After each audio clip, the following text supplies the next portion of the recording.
At Mainly Math, we interpret the science and numbers and everyday news stories and events. Hi, I'm Johnny Duke, your host. Let's get started. So how does the global carbon cycle have relevance to us as individuals, our families, and in our communities where we live and work? Global issues seem so daunting that they appear distant in our personal lives, and it seems as though things are driven from the top down, but in fact are driven from the bottom up. If you look at society as a hierarchy of organization, it is the community, of which there are thousands, that probably has the most impact as a force of change in the world. In this issue of Mainly Math, I will talk about basic principles of ecology, greenhouse gas inventories in the U.S., and then we'll talk about the electric grid here in our own community, and finally empowerment through personal transportation decisions. First, some background information about myself. In the summer of 1991, in the spirit of Forrest Gump, I rode a bicycle across the country. In 1998, I moved to College Park. From 1995 to 2002, I worked as an epidemiologist in disease eradication of diseases that spread among farming herds and also potentially spread to people. I worked in what you might call population health.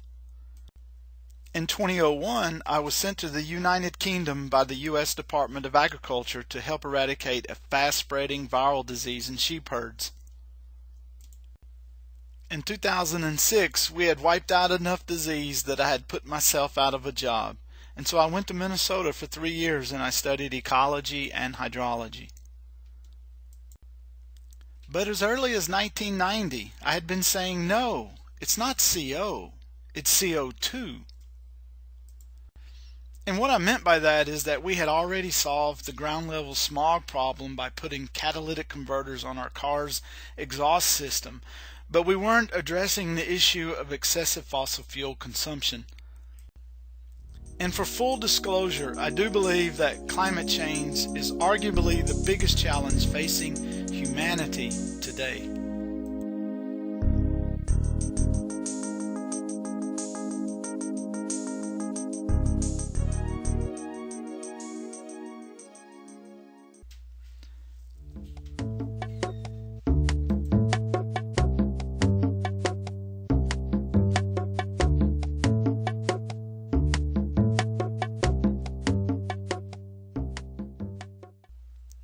The Earth and its atmosphere is a self-contained spaceship, so to speak, flying through our solar system.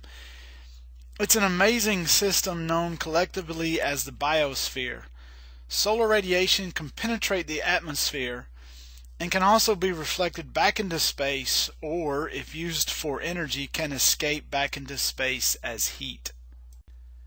It's as though the Georgia Dome is the biosphere in which we live and we are protected by the cover over the top. It's not just that we live in the green zone of the solar system, not too close and not too far from the sun. It also is the fact that we have this advanced atmosphere that performs a lot of functions. Venus is closer to the sun than we are, but it doesn't explain all of why the temperature stays nearly constant day and night at an average of nearly 900 degrees Fahrenheit. It's also because the atmosphere of Venus is much more dense than ours and contains mostly CO2. Mars is further from the sun, but it doesn't explain why the average temperature on Mars is 100 degrees colder than on Earth. It's also because it has a flimsy atmosphere that struggles to retain heat. For example, our moon has no atmosphere, and the temperature wildly swings from 260 degrees during the day to negative 260 degrees at night. So I am trying to impress upon you that the atmosphere is as important to the Earth as the ground we are standing on. So ecological principle number 1 is that solar energy from the sun, which drives all processes on Earth, can freely enter and freely exit. By the way, the energy that we use to walk ride a bike, propel a plane or a car, all originated as solar energy. Ecological principle number 2 is that water can never escape through the atmosphere, and none can ever enter from outer space. So principle number 3 is that the same thing applies to carbon, and in fact no molecule can ever leave or enter from space. In summary, energy is infinite and can freely pass in or out. Everything else has a finite fixed amount, cycles, and can only be redistributed. Not including the carbon in rocks, carbon can freely and easily move around, and here's where it mostly resides at any one moment in time. 2% is in the atmosphere, 5% is in animals and plants, 9% is buried as fossil fuels, and 84% is dissolved in the oceans. If we took the carbon that we have extracted from the ground, i.e. fossil fuels being burned, since the Industrial Revolution, some of it has gotten absorbed into the oceans, some taken up by the plants, and some has gotten transferred into the atmosphere.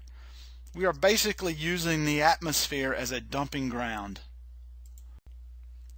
And we are influencing these ratios significantly.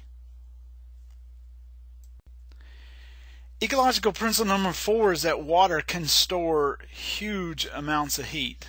But that is for another day. They have been recording atmospheric CO2 from an observatory on top of a volcano in Hawaii since 1958, and it has steadily climbed at a consistent pace, kind of like the national debt. But where will it end? When will it at least level off? The graph in the upper left shows the movement of atmospheric carbon over the past 400,000 years from research done at the South Pole. The peak is a warming period, and the trough is an ice age. The last ice age ended about 12,000 years ago.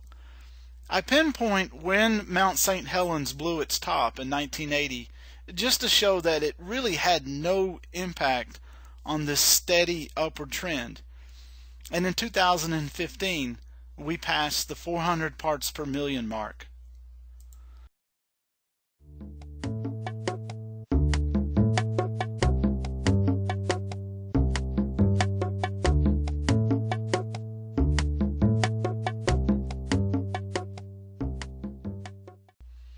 This chart was made from EPA data and is a proportional accounting of greenhouse gases produced in the United States. But I am going to simplify it for you and break it down into 3 major categories that are almost a third each: electricity generation, transportation, and other.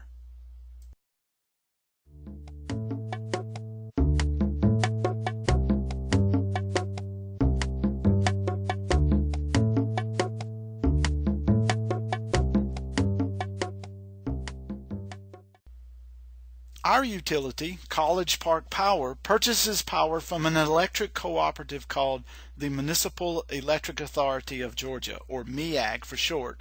MEAG generates a whopping 70% of its power from carbon-free sources, most of which comes from nuclear. How can they do that when the national average for nuclear is 20% and only 38% carbon-free? How can they do that when Georgia Power is getting about the same amount of its power from fossil fuels as MEAG gets from carbon-free sources? A side note here, Georgia Power recently bought out Georgia Natural Gas because, for one thing, they know that carbon emissions are becoming a greater and greater issue. Although still a fossil fuel, natural gas is a much cleaner fuel than coal because you get much more electricity for the same amount of CO2 that is emitted. So natural gas is called a crossover fuel until we can get more carbon-free sources of electricity. And you can see from this chart that power generation from coal has dropped from 70% to 30% and has mostly been replaced by natural gas. So how does MEAG do it?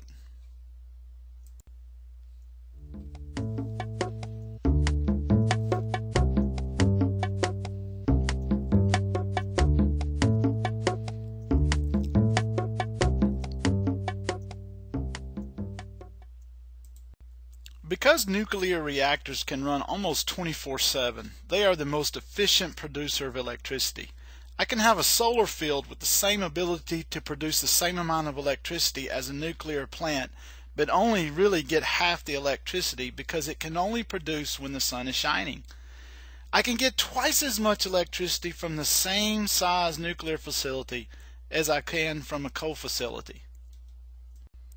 Then there's the economy of scale added to the efficiency of nuclear. Georgia Power has to provide electricity to 6 times more customers as does MEAG. Furthermore, while Georgia Power owns about 45% of the nuclear facilities in Georgia, MEAG owns nearly 25%, which is a large chunk of ownership for such a small utility company. We might not be using a lot of fossil fuels, but most are. And it's simply because there just isn't enough clean sources yet.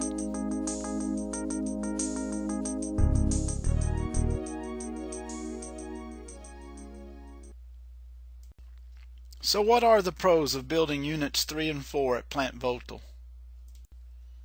Nuclear is doubly clean. It's not only carbon free, but it also does not contribute to ground level smog. And it's a reliable workhorse. And although nuclear power generation has a very high initial investment, nuclear facilities have by far the lowest cost for electricity generation, less than 1 penny per kilowatt hour. So what are the cons of building units 3 and 4 at Plant Vogtle? Cost overruns are due in part to a lack of expertise. Plant Vogtle is the only nuclear plant being built in the U.S. and in a very long time. The nuclear waste, by the way, is stored in concrete bunkers on site. I want to take a second here to thank College Park Power for replacing most of our street lights with LED, which is a huge saver of electricity.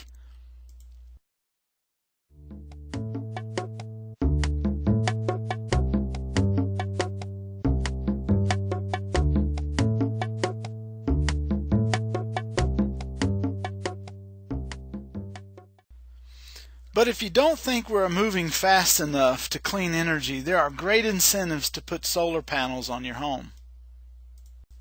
There is a solar crowdsourcing going on in the metro area until the end of the year. Creative Solar is the residential provider and Hannah Solar is the commercial provider.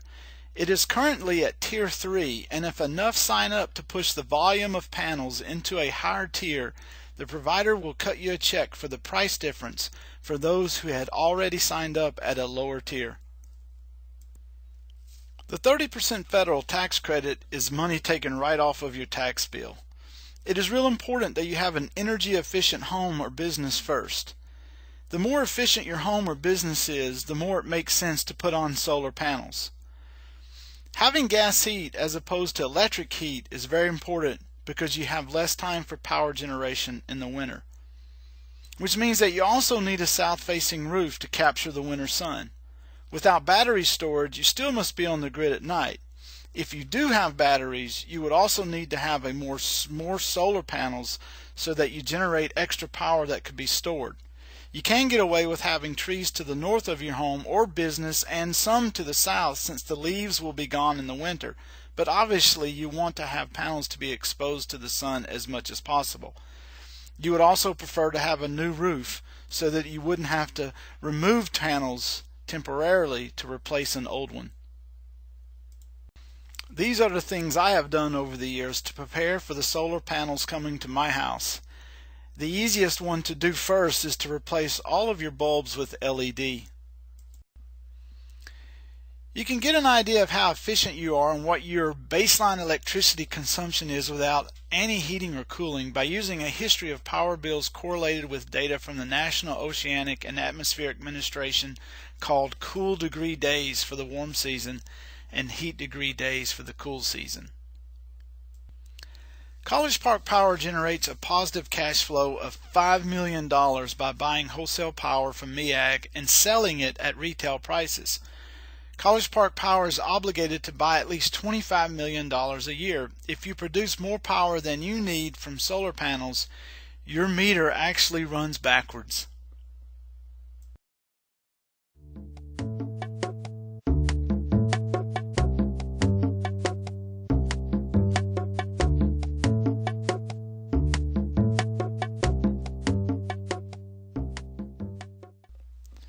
The automobile dominates our lives. The car culture is there to make you happy, to be rugged and tough. It's sexy, and we animate it so that we bring it in line with human emotions. If I take roughly the third of the greenhouse gas pie chart, that is transportation, and make it its own pie chart, individual vehicles account for the overwhelming majority. It's more than double all the freight trucks, 14 times more than all the buses running on the roads, and 7 times more than the 102,000 commercial jet airliners that take off every day. It is massive. How are we doing in College Park? Pretty good.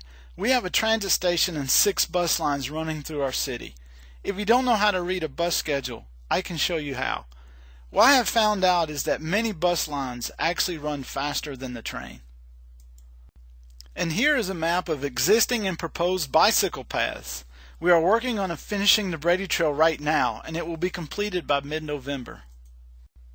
The dotted line is what we are working on, and when complete, it will be a 2-mile pedestrian and bicycle commuter trail from the far west side of the city to the far east side, from Herschel Road all the way to City Hall and the MARTA station. It overlooks the College Park Municipal Golf Course. Here are the brick pavers connecting into the Herschel Road sidewalk. And this part will be concreted to connect to the existing trail. And this is the view from the pedestrian bridge over the headwater stream of Camp Creek. It has also become an ecosystem restoration and reclamation project. This tree was surrounded in 4-foot-high kudzu on the first day we started.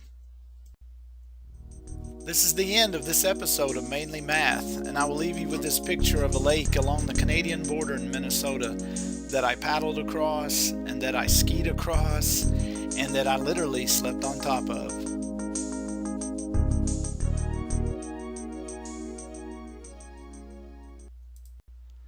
And please be on the lookout for my book coming in early 2019. Thank you for watching. We'll see you next time.